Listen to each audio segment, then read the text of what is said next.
This is the Sunday stream opening song because the other song is copyrighted. La la la la la la la la la la la. Oh look, here comes Dog Cat Fox. Hi, Sky. Good morning, everyone, and welcome to the Sunday stream. The stream I do on Sundays because Sunday is the day to stream on Sundays. Hope you're all doing well on this beautiful Sunday morning. It's actually fairly nice out so far. It was a nice sunny day yesterday. Hopefully it'll be continuing today. It's not too hot yet, but, time will tell. Do you guys like my Studio Ghibli version of my avatar? I'm joining the bandwagon, everyone. I am now a soft, friendly-looking cartoon character. Unlike any other time in my life. Yeah. Now, that is courtesy of Grok. Nothing more fancy than that. Just thought I'd showcase it here because Sunday seems like a good day for a friendly face in the morning. Yes. Not the sharp and harsh angles of my usual avatar. Let me know if you like it. It's not the permanent new avatar. I just thought I'd try it out for this one. But anyway. That all aside, before we get into today's news, who's joining me on this beautiful Sunday morning? Donkey Punch Bandit. Because if ever there was a thing to steal, it's a donkey punch. The Alexander, good morning. Old Guy Gamer, good morning. Walter Tomaszewski, good morning. Good morning, Scribe. People are more and more disconnected from their surroundings. I was at Target last night checking out. There was a broken egg on the unpaid merch table. I had one small item, so I used the handheld scanner on it. As soon as I finished, other people put their unpaid merch next to or on top of the egg. An attendant I'd alerted had to keep telling a customer using that station about the broken egg, but he seemed uninterested. You ignore your surroundings at your own risk. Too many people divorced from reality. Yes, situational awareness. Always important in life, regardless of what the circumstances are. Unless you're asleep. That way. Anyway, I'm sure that means something. Good morning, Walter Tomaszewski. Snortapoopus Cuber. Good morning. Advocatus Diaboli, good morning to you. Jill Powers, the River Daughter. Good morning. Who else is here? John Hammond, good morning to you. Keeverdam, good morning, and thank you, Keeverdam, for providing the link to the Give, Send, Go. Guys, at the top of the chat box, there's a Give, Send, Go link there. Lamented Guide, a friend of the channel, asked that his friend, Chad, have some visibility to his Give, Send, Go. Chad's family is being kicked out of their house by their landlord. Not quite sure of the circumstances, but otherwise, him and his family will soon be homeless without some help. So if you're able to donate, please take a look at that and donate if you're able. If you're not, please do share that out on social media elsewise, because that would be helpful, and appreciate that ahead of time. And thank you, Keeverdam, for providing the link, and good morning, Keeverdam. Who else is here? Mike R., good morning. JB, good morning. TFE Oryx, good morning to you. John Trioxin, good morning. Anybody else? Kiro Soldier, hello. Your internet's favorite lunatic, good morning. And Corey Suzuki, good morning. Mike Savage, blarg. Kirsten Scholl over on the X Machine. Yes, guys, as usual, I am simulcasting on X. So if you are on X or have access to X and can X your XXXXXX, please share the stream out on X. Because what would be the point otherwise? I don't know. Resolute Germ, good morning to you. Plague Trucker Zach, good morning. Ayiv Nodik, good morning. And anybody else? Alice Morgan, good morning to you. Juliet, hello. Oh my gosh, so many people. So many people. I'm flattered. Spider-Man, good morning. Nathan Wiley, pardon me, good morning. Anyone else before I get into the news? Oh, Bridget, good morning to you. And I thought I saw... Did I miss it? I must have missed it. I'm led to believe the Mum is here somewhere, but I might have scrolled past. So good morning, the Mum. If I missed you, I apologize.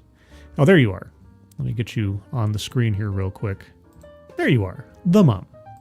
But yes, we have several stories, and they all, it's kind of strange. I hadn't planned it this way, but all the stories I have today deal with guilt and or innocence.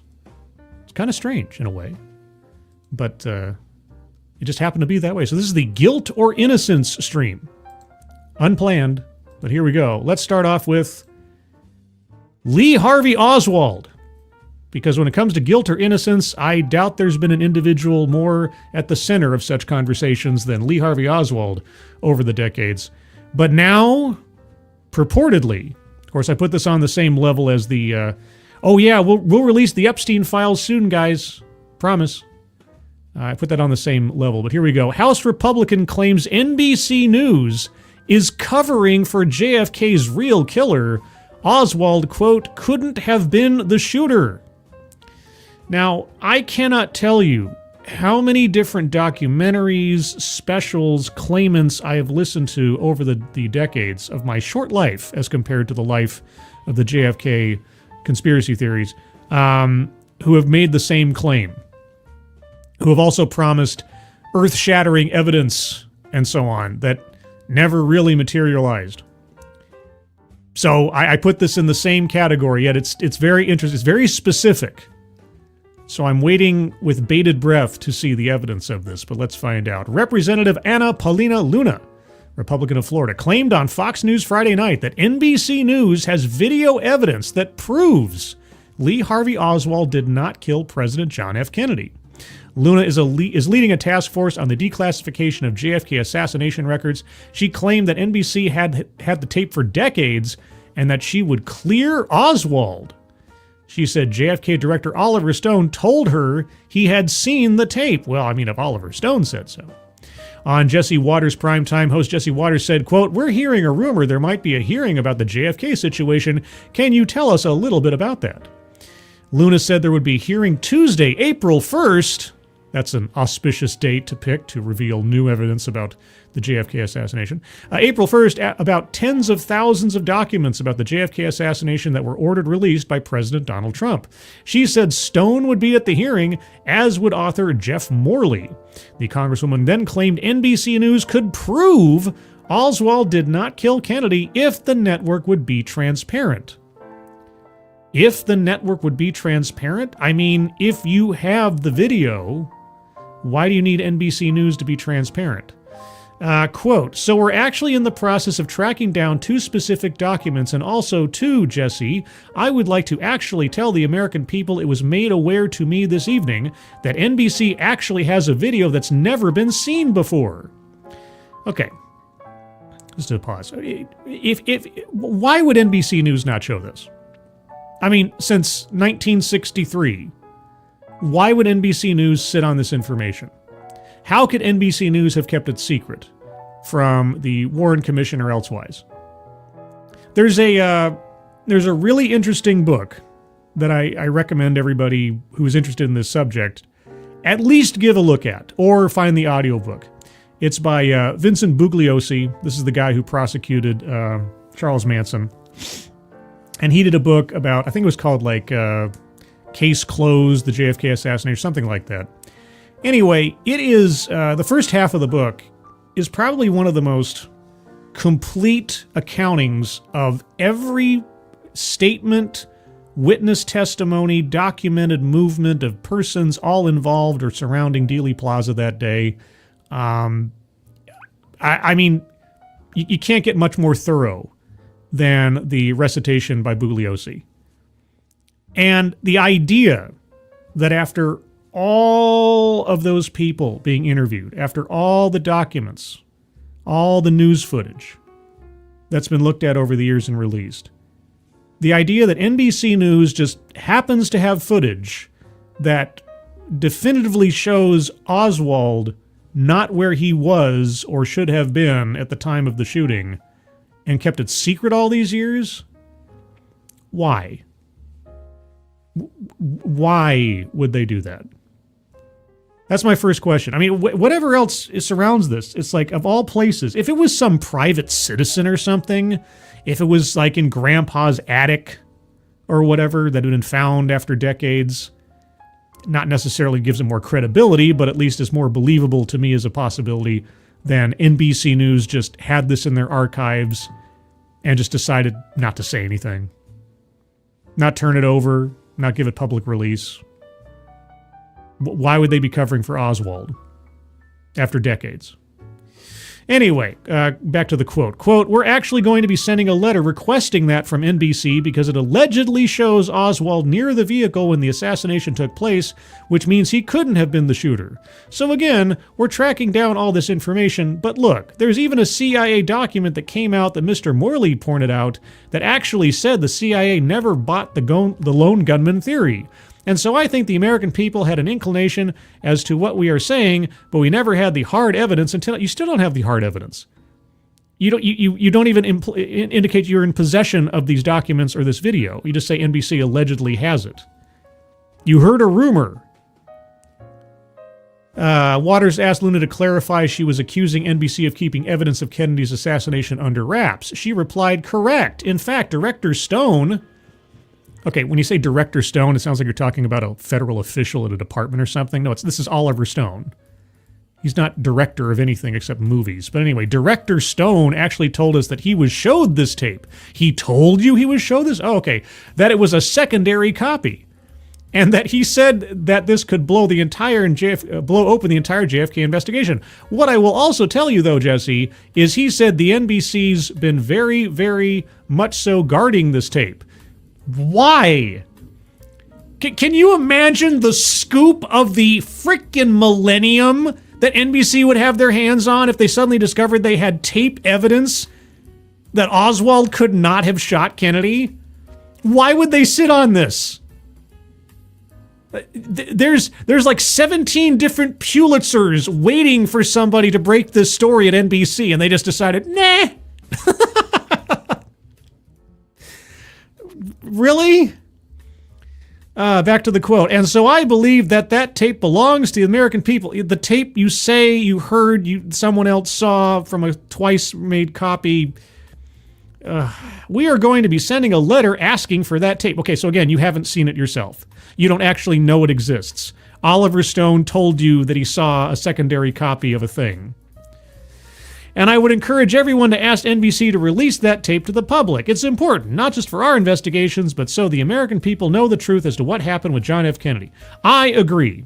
If NBC News has been sitting on exculpatory evidence for Oswald's, innocence or guilt or whatever, for all these years and just didn't say nothing, I want to really know what the decision-making process was in that. What do they think they were doing? I don't buy it until I see it. And that really should have been the watchword of Anna Paulina Luna here. It's like, I don't buy it till I see it. She should have been on the news saying like, oh, this exists. It's like, you don't know it exists. You heard from someone else, from Director Stone, like he's the head of a... Anyway. Okay. Anyway, that's our first thing. So apparently this Tuesday, April Fool's Day, mind you, NBC is going to be put on the hot seat to deliver footage that exonerates Lee Harvey Oswald after all these years. Okay, Jan. We shall see. Just like the J6 footage. Yeah.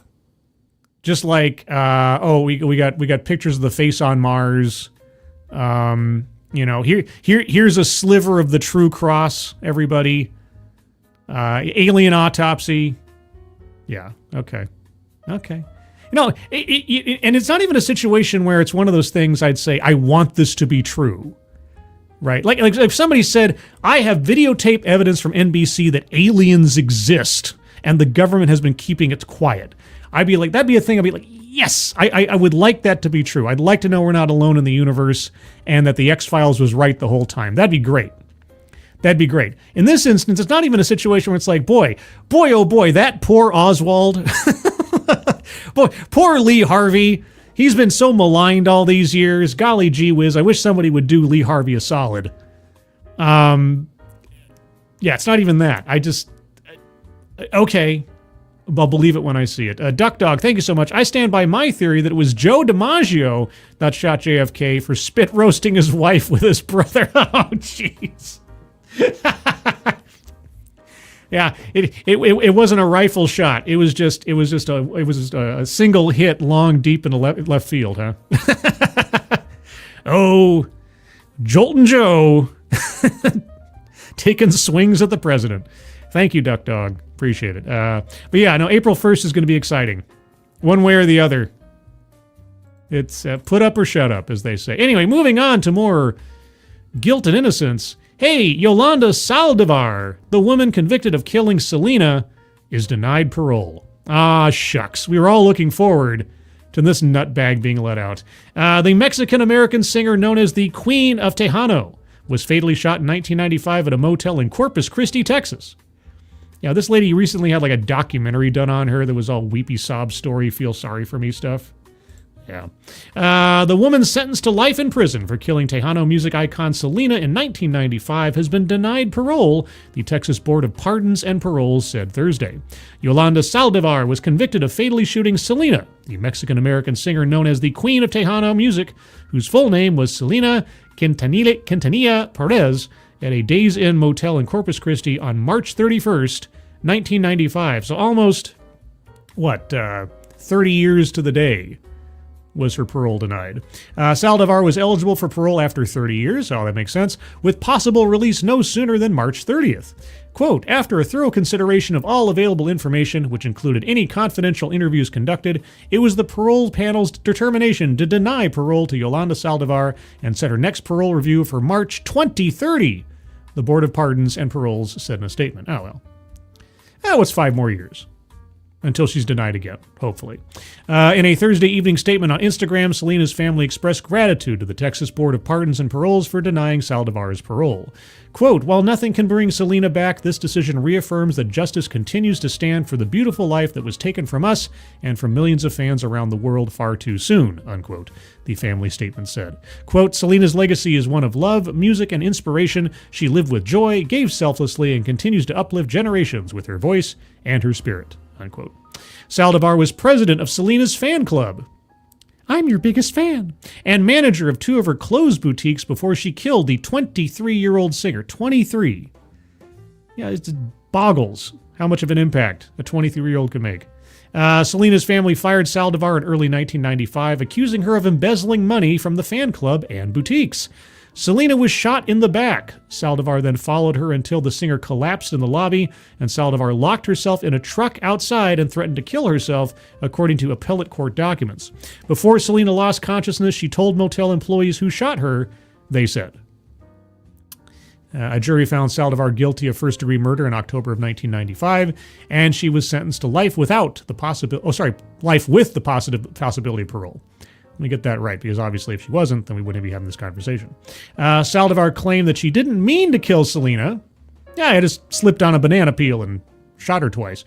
And that she bought the .38 caliber revolver to kill herself. Well, she's a terrible shot. Her defense at trial argued that the gun went off accidentally and struck Selena. Yeah, okay.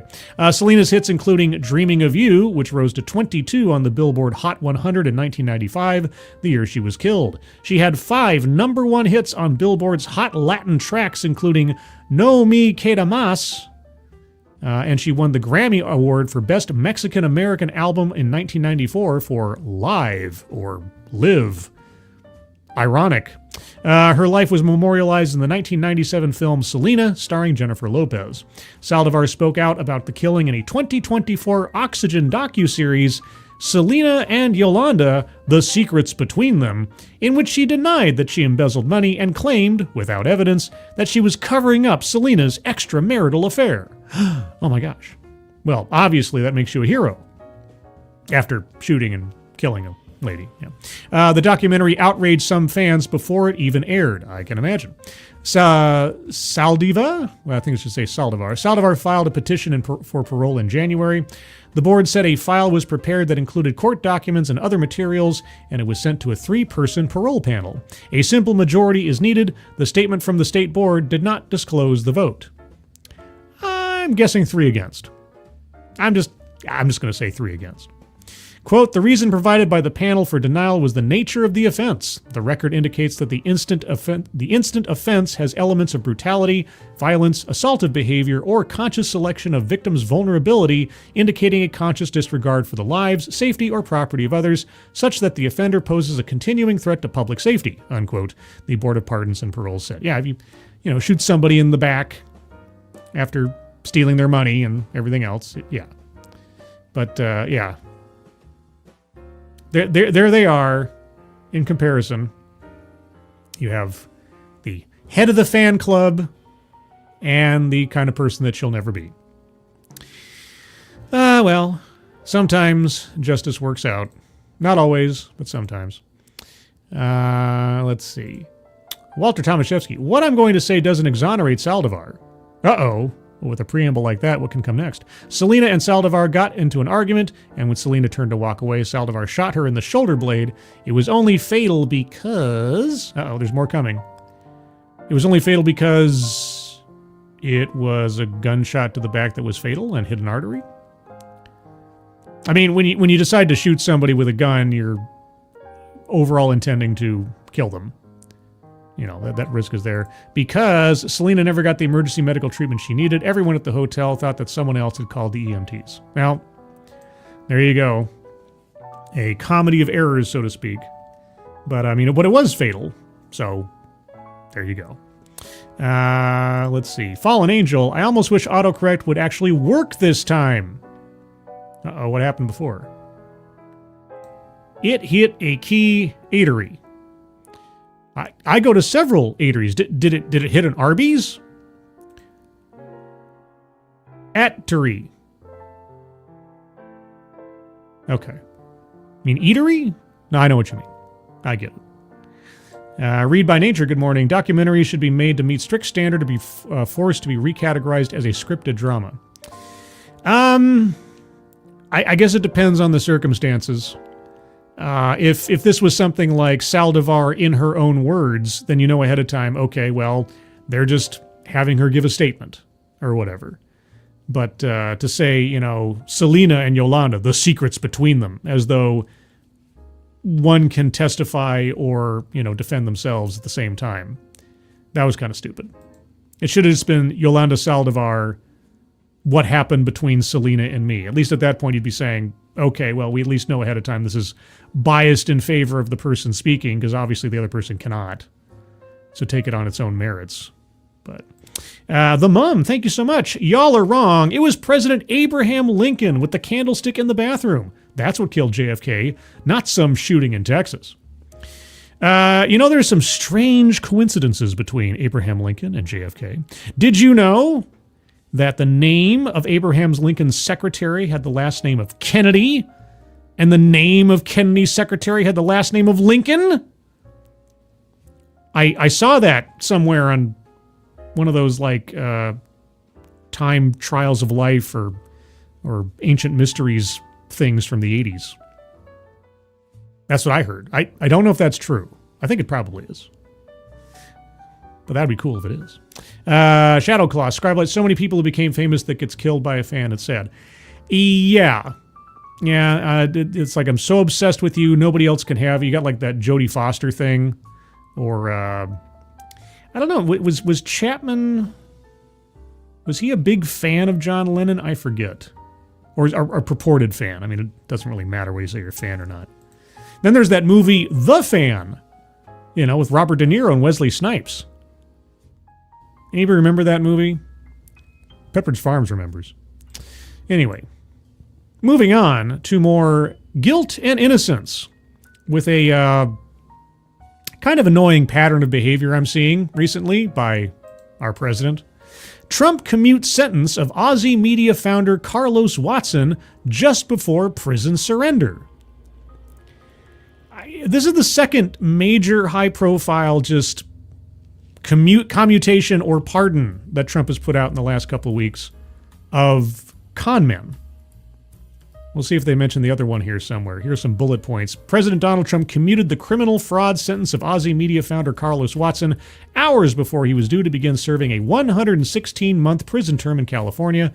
Trump also commuted the sentence of probation imposed on Aussie Media for its related conviction in the case.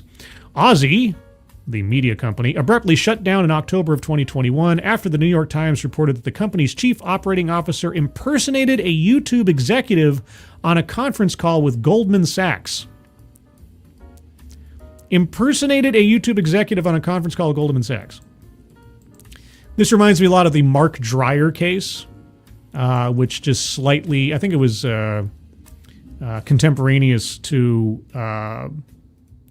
Bernie Madoff, which I think Bernie Madoff had more money involved than Mark Dreyer. Yeah, the Mark Dreyer case, there's a great documentary called Unraveled, that if you can find it, it's interesting to watch. Just the lengths that guy went to keep his fraud going. That reminds me a lot of it. Trump also this week pardoned Trevor Milton, the founder and former CEO of electric truck maker Nikola, who was free on appeal after being sentenced to 4 years in prison. Yeah, another con artist. The story behind Trevor Milton, there's a couple of good documentaries on YouTube about it. I think Cold Fusion has a good one, and Wall Street Millennial did a pretty good breakdown of it. If you don't know about Trevor Milton, yeah, total con artist.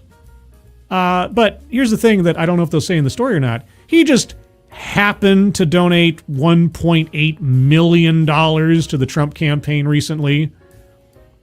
So, and he got a full pardon.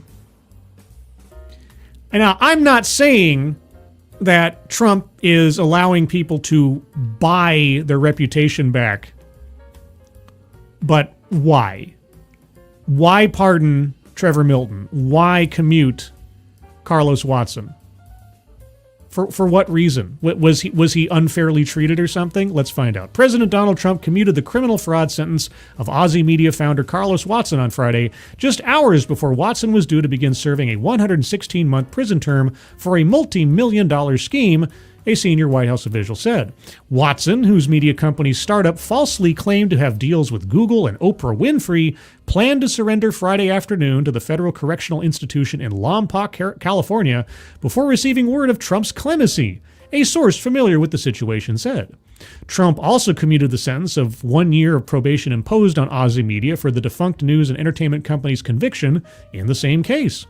The president's action removes the criminal penalty imposed on Watson, 55, and Aussie, which include a judge's order in February holding them jointly responsible for paying almost $60 million in forfeiture and more than $36 million in restitution. So they don't have to pay that money back now? Watson was convicted at trial in Brooklyn federal court last July of conspiracy to commit securities fraud, conspiracy to commit wire fraud, and aggravated identity theft. The former Aussie CEO was sentenced in December to a nearly 10-year stint in prison. Watson's defense attorney, Arthur Aidala, declined to comment when contacted by CNBC. A spokesman for the Brooklyn U.S. Attorney's Office, which prosecuted Watson, also declined comment. Glenn Martin, a criminal justice reform advocate, in a tweet on Friday wrote, "We did it," unquote, above a photo of him and Watson. You did what? Quote, President Trump commuted the sentences of Aussie Media and Carlos Watson hours before his surrender, the tweet said. Quote, Carlos Watson is not going to prison today, unquote, Martin wrote. Quote, first and foremost, thank God for his grace, mercy, and the power of redemption. A very special note of appreciation to Alice Marie Free, he added, referring to his fellow criminal justice reform advocate Alice Marie Johnson. How was criminal justice reformed by this decision? How is the criminal justice system improved by letting a con man completely off the hook? Quote, your advocacy, compassion, and relentless pursuit of fairness have made this moment possible for people like Carlos. Oh, yeah, you know, the vast numbers of high-level corporate multimedia conglomerate CEOs who fake deals and impersonate other people for financial gain. I mean, I guess there's a lot more of them out there now than there were before because, hey, why not? It's not like any bad consequences will befall you. When Watson was sentenced, then Brooklyn U.S. Attorney Breon Peace said, quote, Carlos Watson orchestrated a years-long audacious scheme to defraud investors and lenders to his company, Aussie Media, out of tens of millions of dollars, unquote. Prosecutors said that Watson and his co-conspirators between 2018 and 2021 defrauded investors by misrepresenting Aussie's financial performance, its ongoing business relationships, and its acquisition prospects, as well as its contract negotiations. Aussie abruptly shut down in October 2021 after the New York Times reported that the company's chief operating officer, Samir Rao, had impersonated a YouTube executive on a conference call with Goldman Sachs. The investment bank was considering a $40 million investment in Aussie at the time. Why? What grand injustice was done to this guy that Trump just basically pardons him? He pardons Carlos Watson. I mean, for all intents, it's not technically it's not a pardon, but it's effectively a pardon. He just commutes the sentence, it's just done. Trevor Milton. Eric Adams. Let's go back to Eric Adams, a New York City mayor. This guy was under investigation for corruption and giving all sorts of sweetheart deals to people involved with the Turkish government and elsewise and who knows what else. And just let off the hook. The case is closed. For all the praise that I could rain down on Trump for his DEI stance, he's not some kind of saint here. What is the justification for this? In the case of Trevor Milton, I am having the most difficult time trying to imagine what justifies pardoning that guy. It was about as open and shut a case as you could imagine, Trevor Milton. If you look it up, it's not like he was run out of town on a rail or something. He didn't get some kind of trumped up charge, no pun intended, but I'll take it. He did the thing. He was convicted of the thing because he did it. And he's off because why? I'd love to know. They did ask Trump at a press conference or one of those, cabinet meeting kind of conferences about it, and Trump didn't even seem to know who the guy was, just that he heard a thing or something. He just kind of bumbled his way through an answer. I mean, the big question recently regarding Biden's pardons was Biden even there? Did he even know that he was making this decision? Did he have any comprehension of who he was pardoning and why? And then you listen to Trump's answer regarding Trevor Milton, and it's Trump obviously has far more mental faculties than Biden, but does he have any grasp of exactly why he's making these decisions either, if he's just sort of signing things off without a good explanation? I don't know, guys. Doesn't make me happy. Letting crooks off the hook. Not good. Darren Root. So Joe pardons 300 people. No one bats an eye. I hate to tell you this, Darren. Plenty of people batted an eye. Trump pardons one guy. People goes nuts. Well, I'll tell you what, Darren. It's the principle of the thing. It doesn't make what Trump does somehow anointed just because he does one thing versus Biden's, 300 or whatever. Nobody batted an eye at this. These rampant lackadaisical pardons all over the place. Doesn't matter what president's doing it. I just don't like it. No, sir. Don't like it. Anyway, moving on. Let's see. Okay, so I'm going to do this one from Angelverse over on the Discord server. Also in the realm of guilt and innocence. Sounds like something one of my true crime friends might be covering in the near future.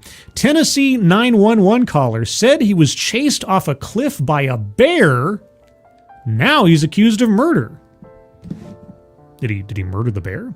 Nicholas Wayne Hamlet, who is wanted for a parole violation, pretended to be a distressed hiker to hide his crime, the Monroe County Sheriff's Office said. All right.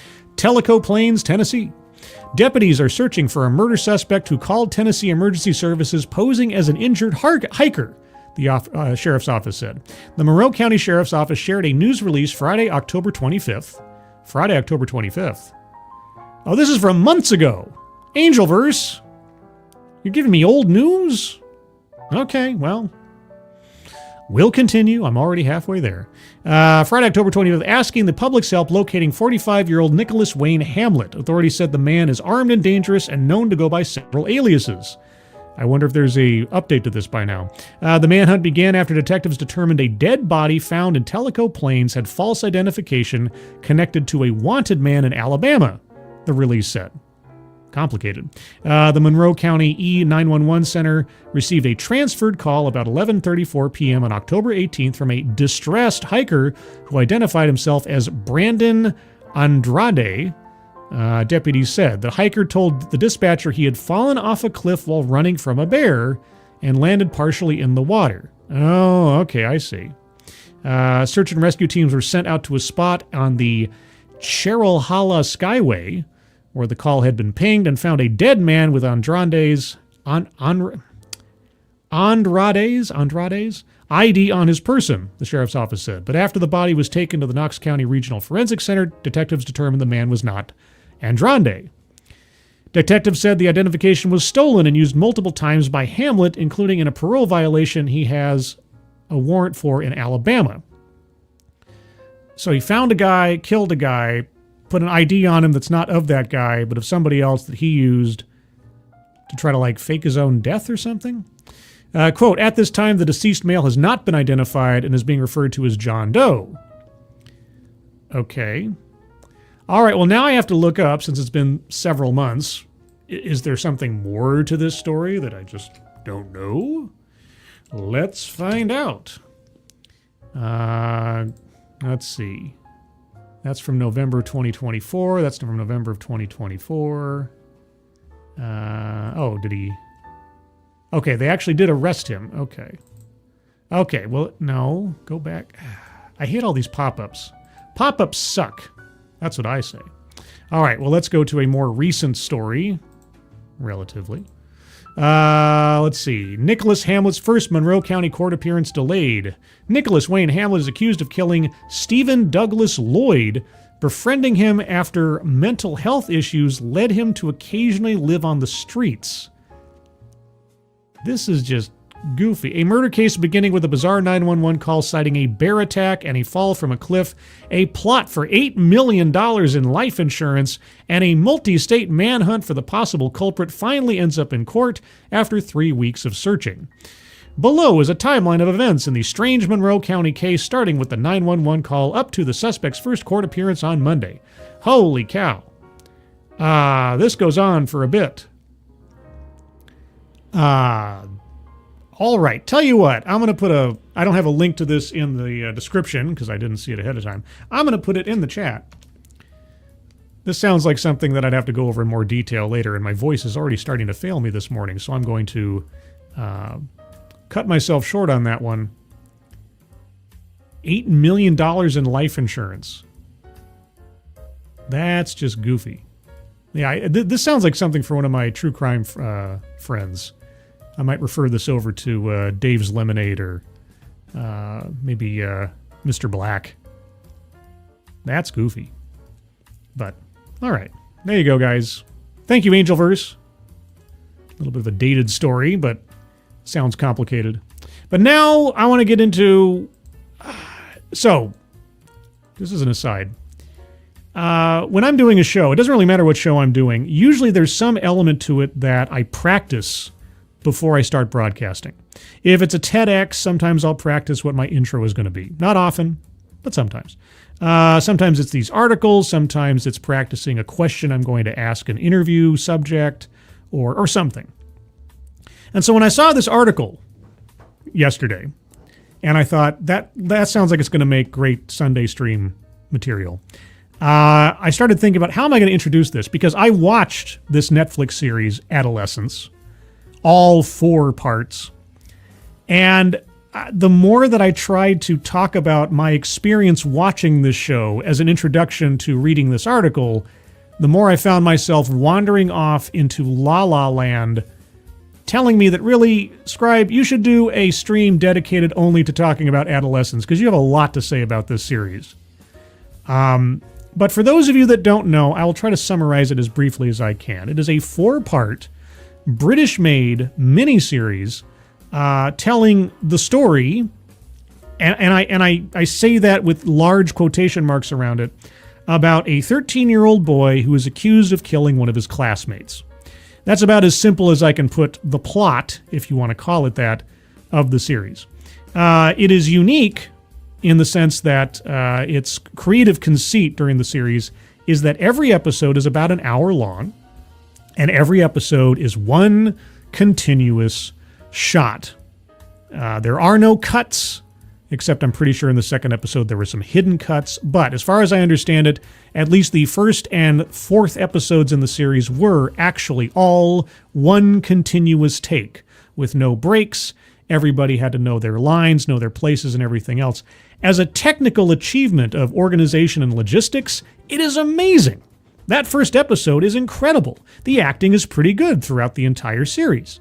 On a technical level, on a cinematography level, just impressive across the board.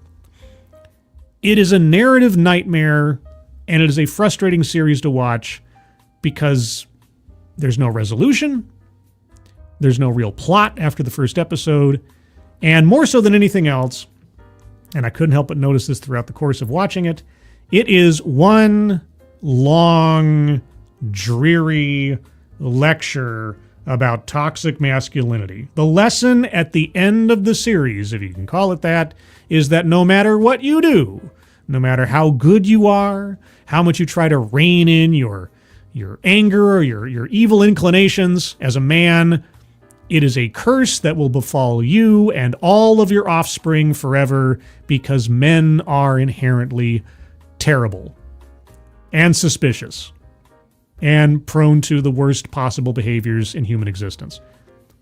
That's what I got from the series. Now, maybe I'm too keyed up for my years of looking at toxic masculinity videos and things like that, but boy, the messaging was there, especially in that third episode.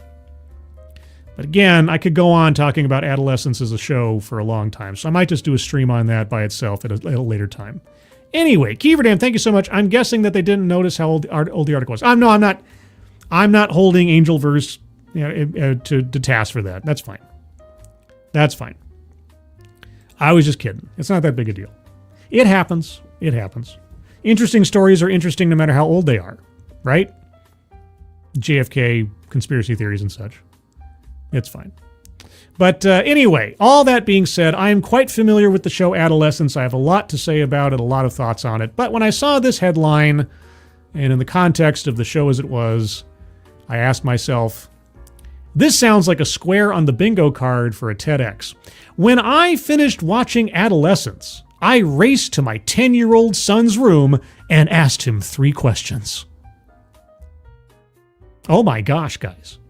Now again, Adolescence is about a 13-year-old boy who murders a female classmate, and his motive for doing so is total toxic masculinity, incel, manosphere-fueled stuff. And I'm not just making that up. That is part of the quote-unquote plot. So what did this mother have to say to her 10-year-old son as soon as she watched this show that overhyped a 13-year-old just going all toxic masculinity to the point of murdering another person? What did she do? Quote, "Sorry, I should have done better," unquote. What? Those were the last words spoken by Jamie's father in the spine-tingling series everyone is talking about, Adolescence. Yes, he should have done better.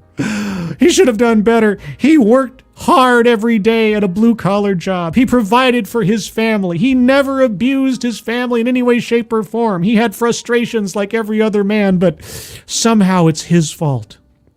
Yes, in a conversation that he and his wife had in the fourth episode, where they're discussing 17 or 20 months after the fact, because that's when you would have this discussion. Oh, what did we do wrong? It wasn't a we, it was a he, because obviously when it comes to, male behavior, only the father is to blame.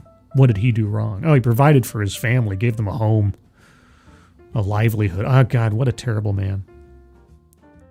Anyway, as I blubbered into my Duna... What's a Duna? Is that a British thing? I don't know what a dune is. Somebody in chat who's a Brit, tell me what a dune is.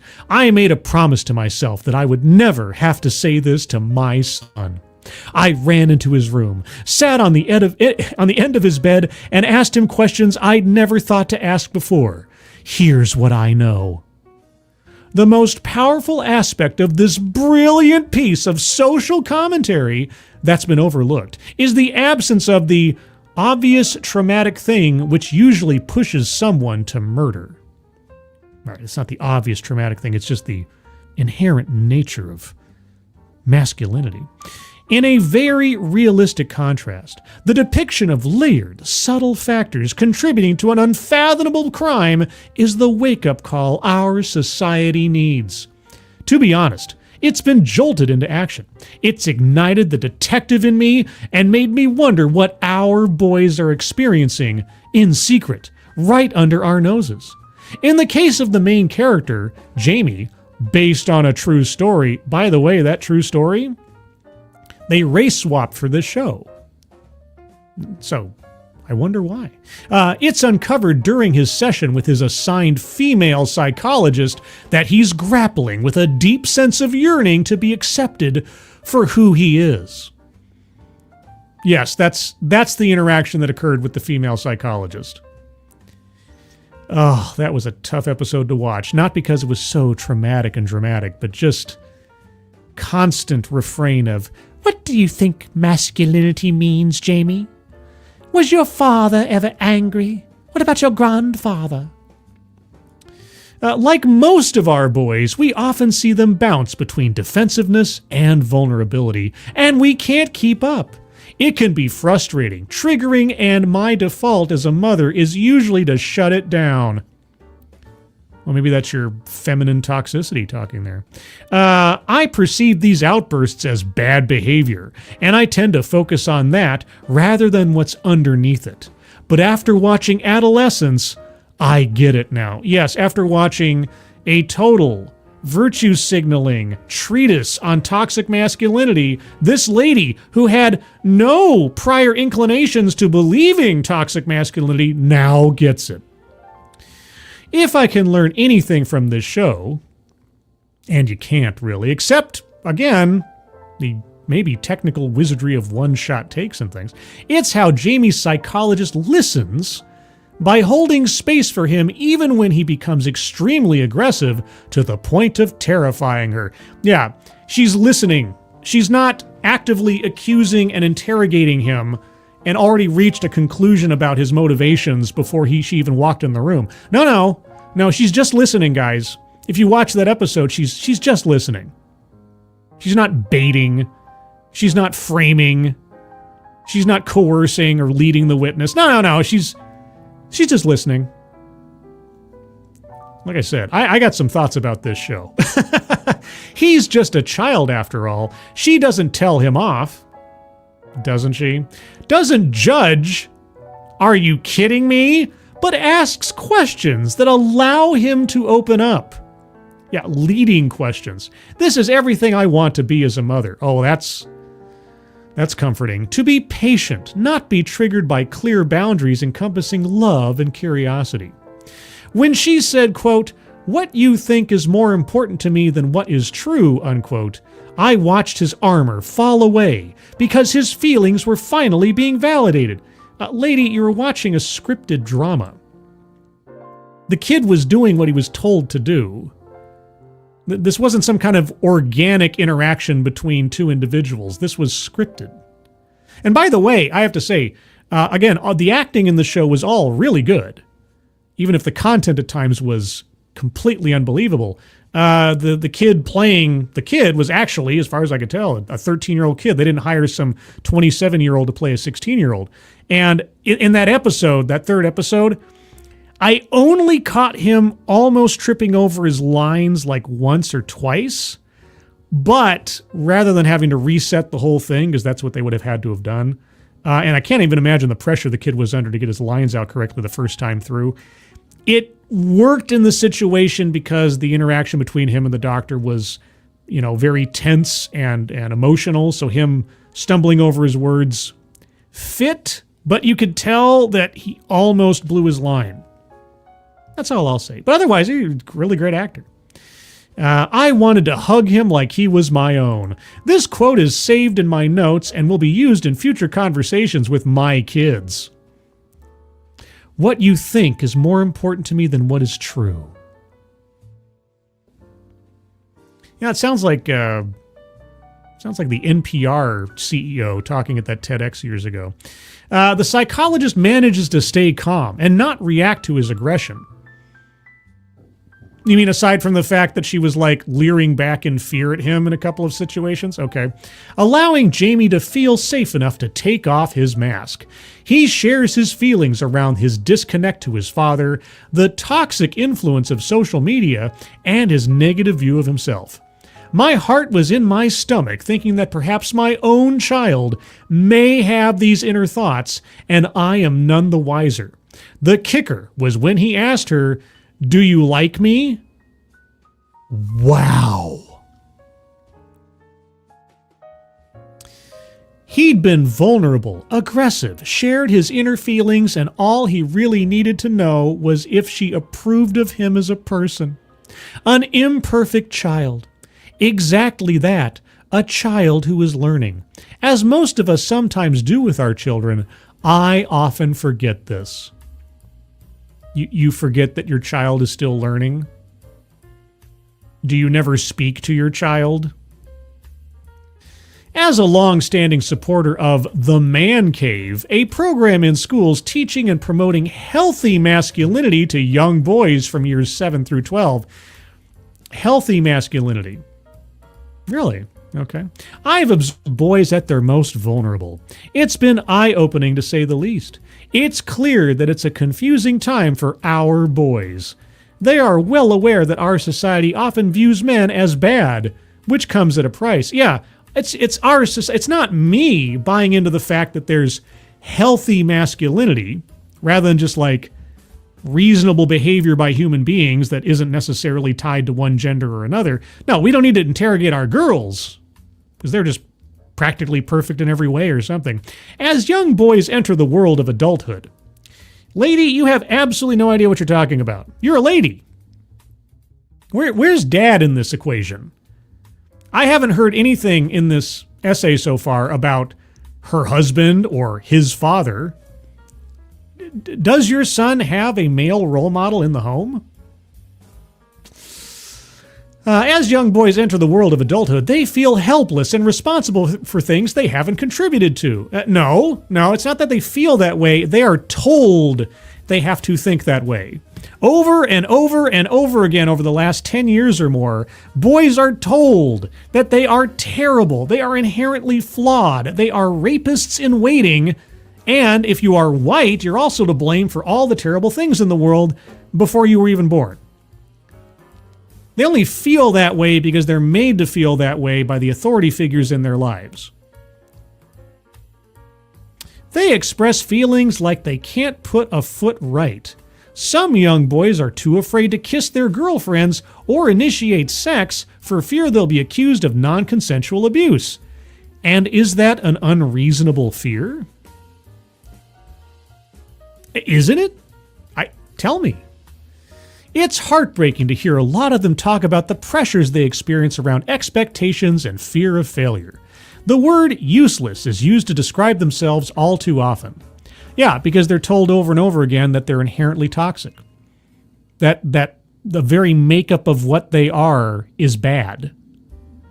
And distinguishing between healthy and toxic masculinity is kind of a hard thing to parse.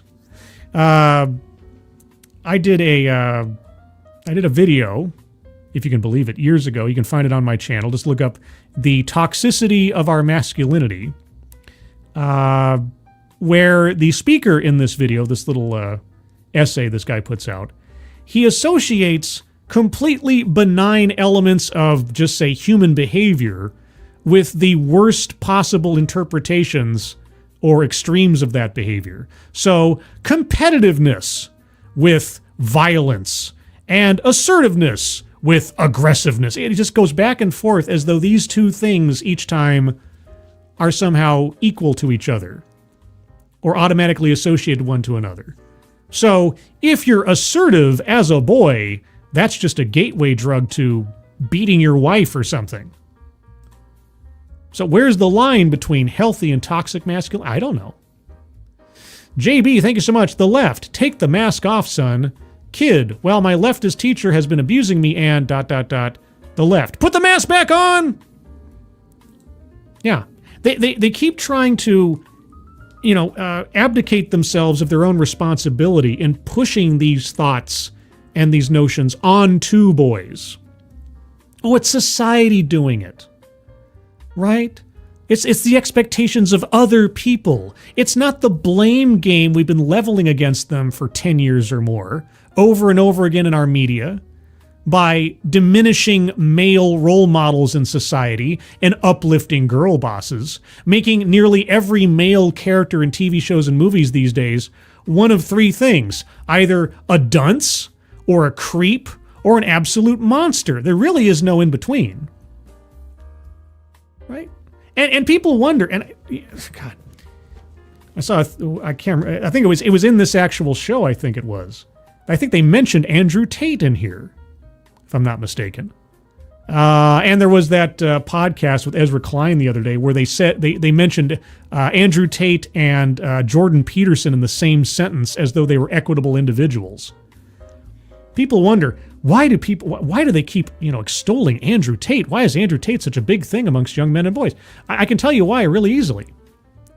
It's because you've got an entire media complex, educational complex over the last 10 years or more, and society in general, telling boys that they are terrible. They are inherently bad. They have been marked from creation as sinners and monsters in waiting. And so they feel terrible about themselves. They think they can't win. There's nowhere to go. Like this lady said, I'm useless. You know why you're useless? Because you're doomed. There's no hope for you. You're just bad. Everything you do is bad. Anything you might think you want to do is twinged with badness and will probably be recriminated. It might get you in trouble, so you might as well suppress all of your inclinations. You like that thing?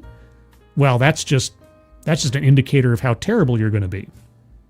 And then, on the horizon, there is someone off in the distance who is saying, hey, boys, men, you've got nothing to apologize for. There's nothing wrong with you simply for being a man.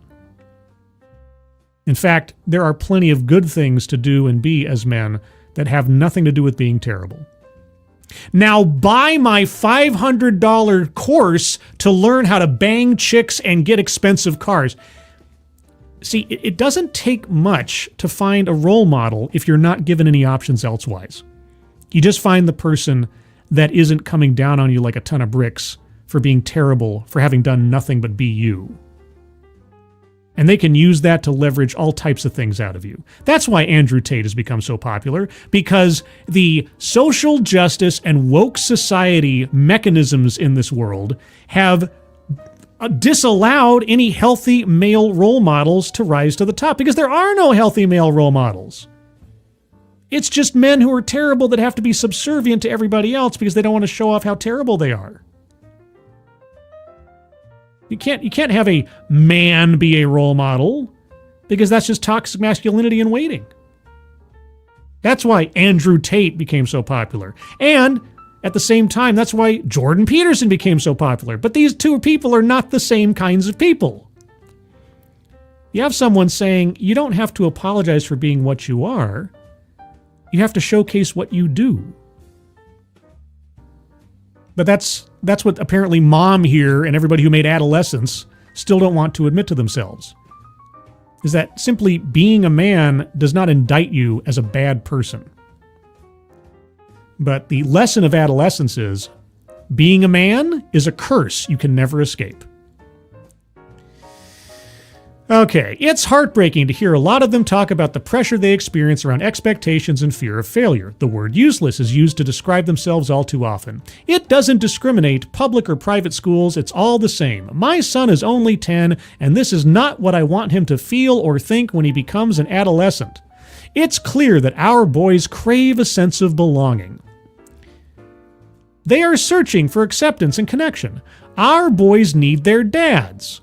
Their dad's time, love, through affection, affirmation, and approval. If it's not dad, then let's bring in a coach, a male teacher, or a stepfather. But while they search for this, they stay where it's safe, behind a mask, and this is where it can all go horribly wrong. With their mask, with the lessons of adolescence, were you not watching the show? The kid had a positive male role model. You had a father who was a loving husband, cared about his kids. He never beat them. He even told a story at the end about how his own father was terrible to him, and he made sure as he was growing up he was not going to be like his dad, and he wasn't. He provided for his family. He protected them. He saw to their well-being. He wasn't perfect, but nobody is. And the worst thing they could indict him for was he lost his temper one time and tore down a shed or something. And yet, despite all that, at the end of the series, on whose shoulders falls the responsibility for the child that is turned into a murderer? The father. Why? Because somehow it's just his fault. And he's the one seen weeping over himself at the end of the series. Does the mother ever stand up and say possibly she did something or she had any role in this? No, of course not. It's obviously the dad's fault. With their masks on, they're tough. Right, because strength is obviously just a fake out in most men.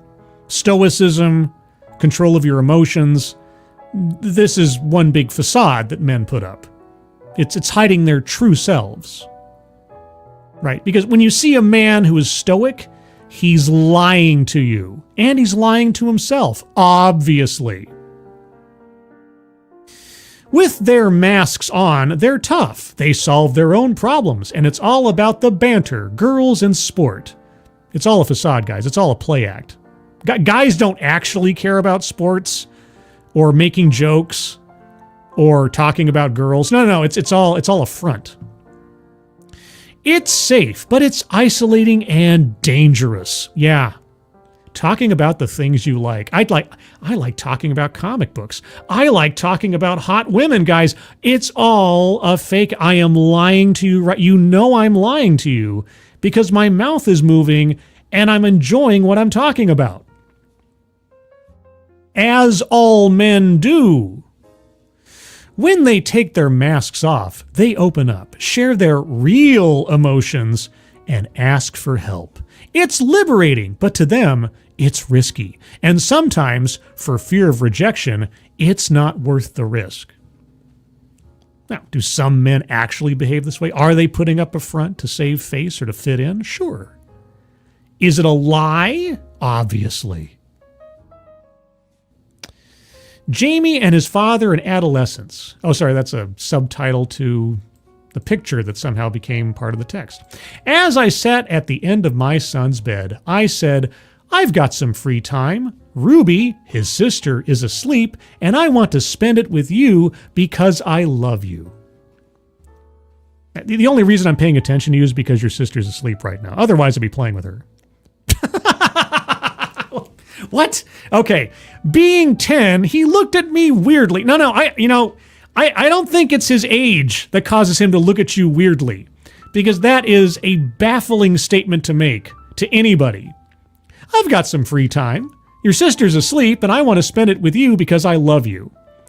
Never mind those previous qualifications I gave to giving you my time. Quote, what do you think about the girls at school? I asked. He's 10. He probably thinks they're icky. Next, what does being a boy feel like for you? Unquote.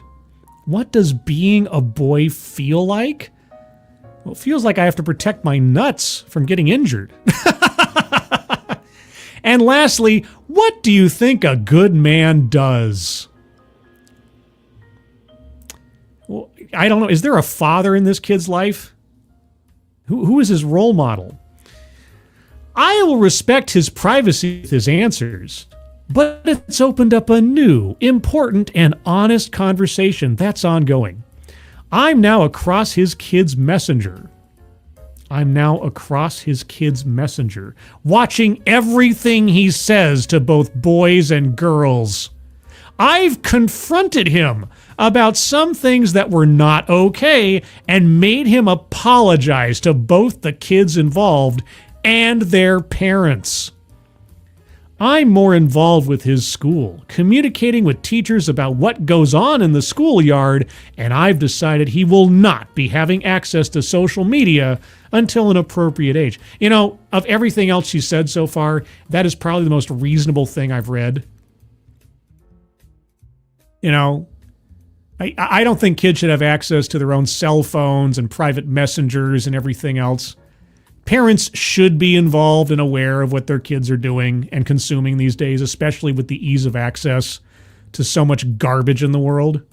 So on that point, maybe that's the one silver lining to this. But at the same time, her sensibility and attitude that preceded that doesn't give me a whole lot of hope. Thank you, JB. Women love a man who smell like Gary Plotch. Gary Plotch? Who's Gary Plotch? I don't know who that is. I am so out of the loop. I have no idea. Is that somebody good? Is that somebody bad? Smell like Gary Plotch. Okay, I'm going to need a deep dive, or at least a brief summary of who that is. Maybe I do know who it is. I just don't know the name. I listen in on conversations when he's got friends over. Okay, you know, Mommy Dearest here is turning into Big Brother. I watch him now more closely than ever as he enters into the next phase of life. Not because I don't trust him.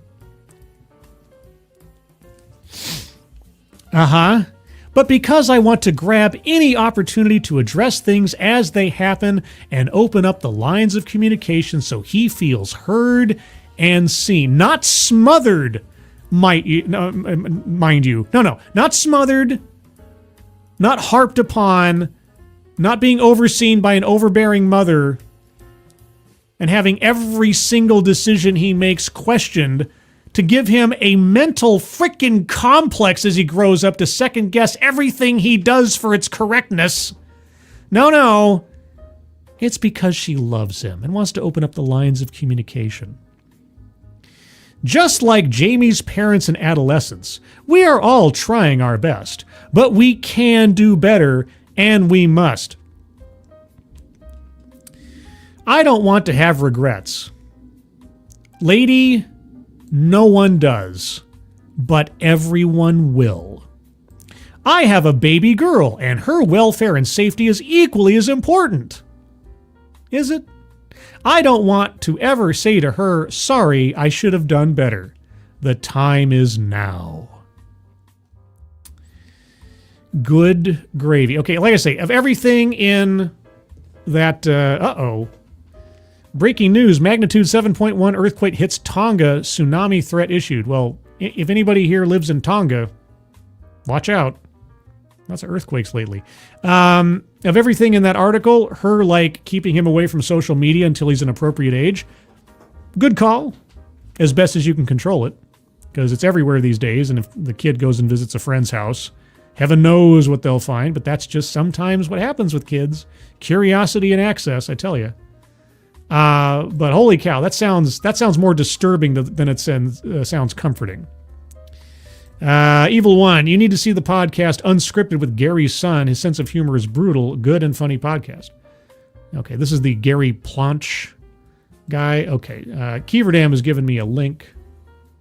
I will attempt to look at this briefly as long as it doesn't take me out of... all right. Right. That guy. Okay. See, I thought... Okay, his first name's Leon. I think that's what it was. Anyway, okay, yeah, so that was the guy who shot the abuser of his son at the airport. Okay, all right. I know the video more than I know the names involved. Datura Jones, this is just dripping in disgust. Yeah, oh, and such self-righteousness, too. Oh, my gosh, I'm such an enlightened parent now. I watched a show that demonized boys and men simply for existing, and now I know better. To watch out for my own son. Without any mention of a father or a husband. I mean, she mentioned them in the abstract, but where's Dad? Where's the father figure? Where's the male role model? Blue-eyed scream. There's attentive and then there's overbearing. Yeah. Right. This is, and now granted, I don't have any kids. I can't even imagine the balancing act. And I can't claim that I had a perfect relationship with my father growing up. My father had a lot of issues that came to light and were clarified later on in my own life. All right. My father suffered from severe anxiety disorder, but nobody knew to even ask that question back then or that possibility. And certainly it was not as well spoken about or well understood as it is today. It wasn't until my 20s when I suddenly got hit with that same irrational anxiety, and then my sister as well. And suddenly we realized there's something hereditary going on here. And as soon as I started experiencing that, I forgave my father everything as far as our conflicts when I was growing up and his attitude and his behavior. Because I understood. It was something he couldn't control. Now, was he ever violent with my sister and my mother and I? No. He was just angry. He was such an angry guy all the time. Short fuse all the time. About little things, silly things. He'd go off the handle. And I became fearful of my father in a lot of ways. At the same time, he always provided for us. He always took care of us. He was never not there for us, even if our relationship was standoffish. I told my father, as you know, my father was diagnosed with leukemia last year. He is still here as of this recording, thankfully, even though he was given like 3 months to live or whatever it was at the time. And when a situation like that happens, you start becoming very, reflective on things, and you feel, and I felt at the time because I was told so, that I didn't have a lot of time left with him. And so I've had a couple of times now where I've tried to express to him how I feel about him. And I told him one time, not too long ago, I said, you were the best, worst role model I ever had. And I mean that in this wise. As a father, as a provider, as a protector, you couldn't imagine anybody better.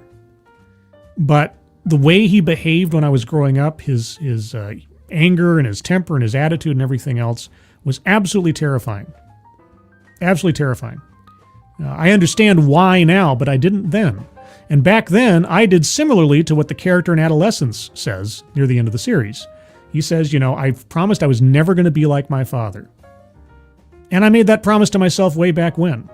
This uncontrollable, artificial anger that was in him that I didn't understand back then made him into a person I did not want to emulate in that way as I was growing up, and I made sure not to. I don't want to yell at people. I don't want to be angry for no reason. I don't want to be irrational. And that's when the anxiety finally hit and I started thinking and behaving in ways that didn't make any sense. I knew something was wrong, that this wasn't me.